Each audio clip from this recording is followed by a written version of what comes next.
भूर्भुवः स्वः तत्सवितुर्वरेण्यं भर्गो देवस्य धीमहि धियो यो नः प्रचोदयात्।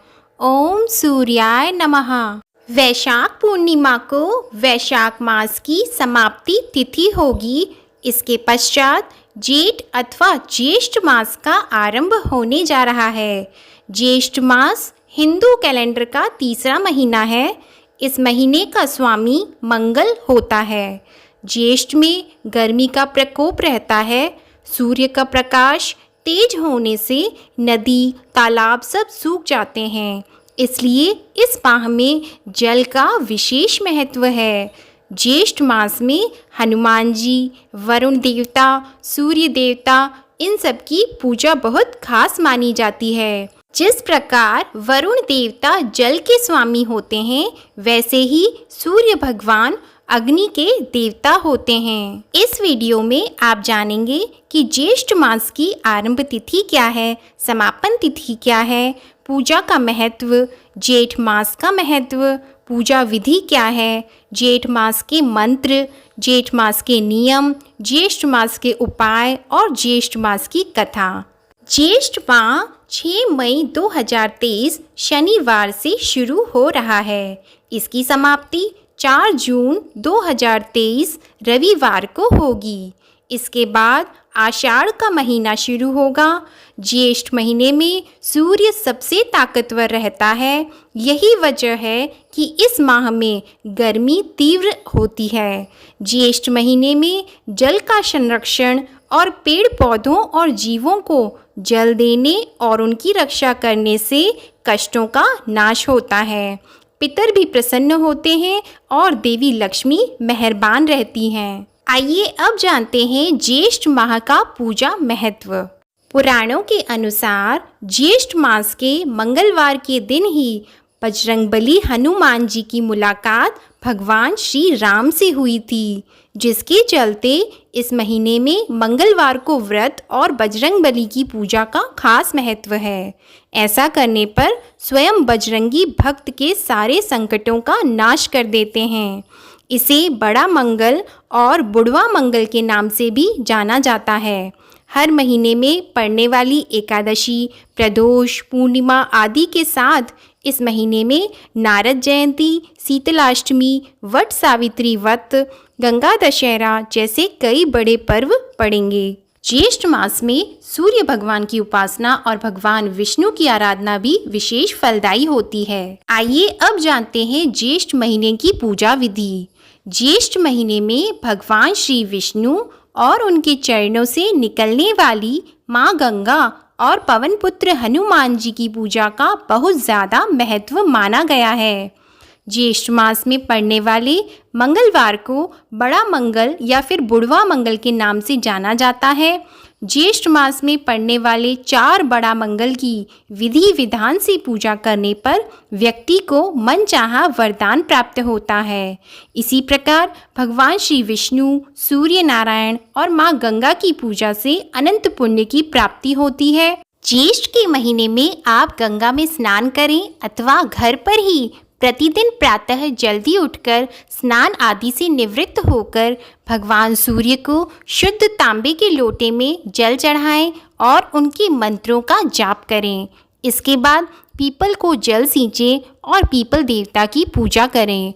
पीपल का पेड़ लगाने से भी विशेष पुण्य मिलता है। आप घर पर ही पूजा स्थल को गंगा जल से शुद्ध करके नियम से भगवान विष्णु और हनुमान जी की पूजा करें।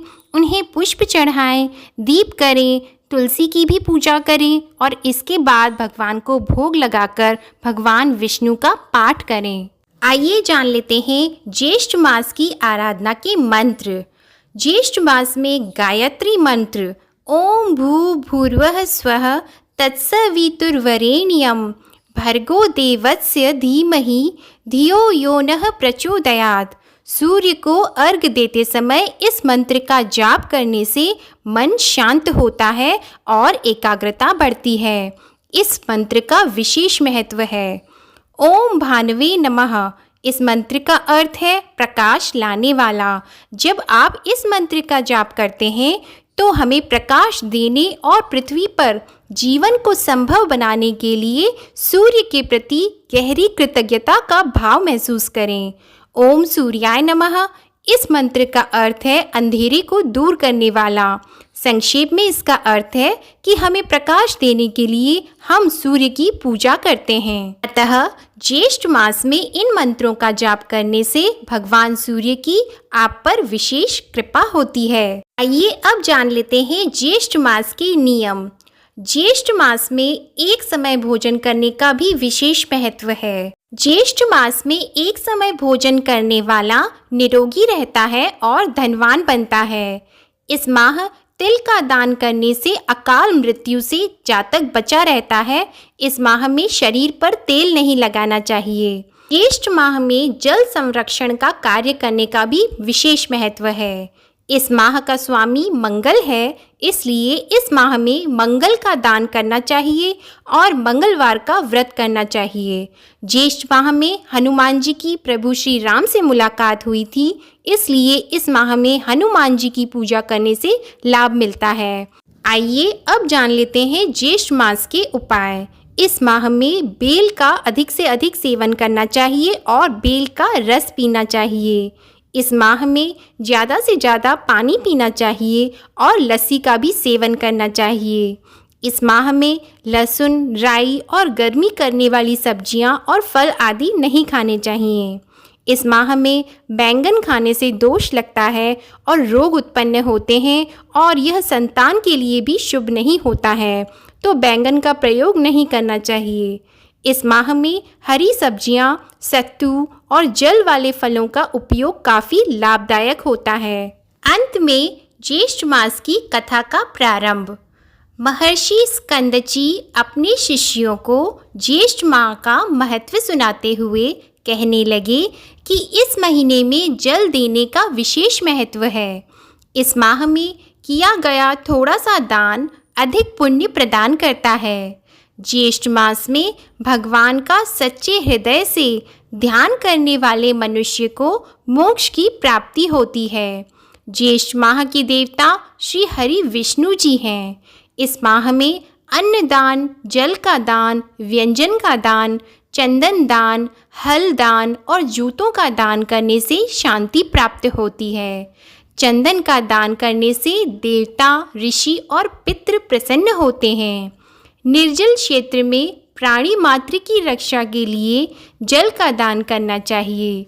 छायादार वृक्ष लगाने चाहिए और प्याऊ लगाने चाहिए। ऋषि स्कंदजी बोले, हे शिष्यों, जो मनुष्य सक्षम होते हुए भी ज्येष्ठ मास में जल जैसा सुलभ दान नहीं करता, वह मृत्यु के पश्चात नरक की यातना भोगकर पपीहे की योनि में पड़ता है।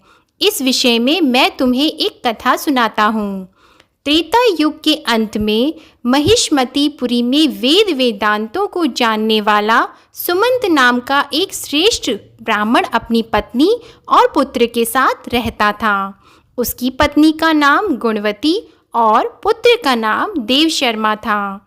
एक दिन वह ब्राह्मण समाधि लगाने के लिए वन में गया।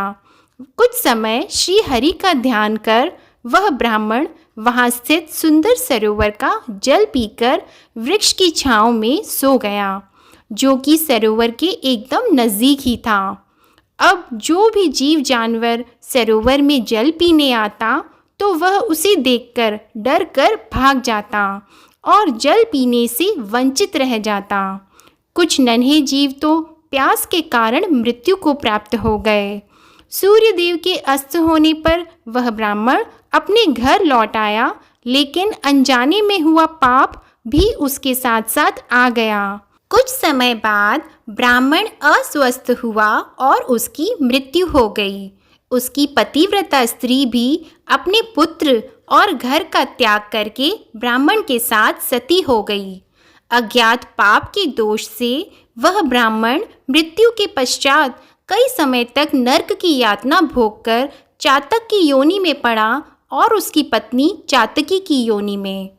चातक और चातकी की योनि में आकर दोनों अपने पुत्र के घर के समीप एक वृक्ष पर रहने लगे। चातक अपने पूर्व जन्म के कर्मों को याद करके जोर जोर से रोता था। उसके पुत्र ने रोने की आवाज़ सुनकर उन दोनों को वहाँ से भागने और न रोने को कहा, परंतु चातक का रोना बंद नहीं हुआ। थक हार कर उसके पुत्र ने वृक्ष को आग लगा दी, जिससे चातक और चातकी के पंख जल गए और वह घायल अवस्था में नीचे पृथ्वी पर गिर पड़े और आपस में अपने कष्टों की बात करने लगे। उनके बातों को सुनकर उनके पुत्र को बड़ा विस्मय हुआ कि ये तो मेरे माता पिता हैं। वह ब्राह्मण पुत्र तब श्रेष्ठ ऋषियों के आश्रम में गया और अपने माता पिता का सारा वार्ता उनको सुनाया। उनसे उनके उद्धार का उपाय भी पूछा। तब ऋषियों ने उसे बताया, तुम्हारे पिता का पूर्व जन्म का अज्ञात पाप है, उससे मुक्ति के लिए तुम जल दान की व्यवस्था करो। तब ब्राह्मण पुत्र ने ऋषियों के कहे अनुसार अपने माता पिता के नाम का निर्जन वन में प्याऊ लगा दिया, जहाँ पर आने वाले मनुष्य, पक्षी और जीव जंतु जल पीने लगे। उसके इस पुण्य के प्रभाव से उसके माता पिता चातक चातकी के योनि से छूटकर अपने पुत्र को सुख समृद्धि का आशीर्वाद देते हुए बैकुंठ धाम को चले गए। इस प्रकार ज्येष्ठ माह में जल दान का विशेष महत्व है। जो भी मनुष्य प्राणियों, पक्षियों और जीव जंतुओं के लिए जल की व्यवस्था करता है, वह इस लोक में सुखों को भोगकर अंत में बैकुंठ धाम को जाता है। ओम नमो भगवते वासुदेवाय नमः। आज की कथा समाप्त हुई। उम्मीद है आपको यह कथा और हमारी वीडियो पसंद आई होगी। अगर वीडियो पसंद आए तो उसे लाइक करें, शेयर करें और चैनल को सब्सक्राइब करें। धन्यवाद।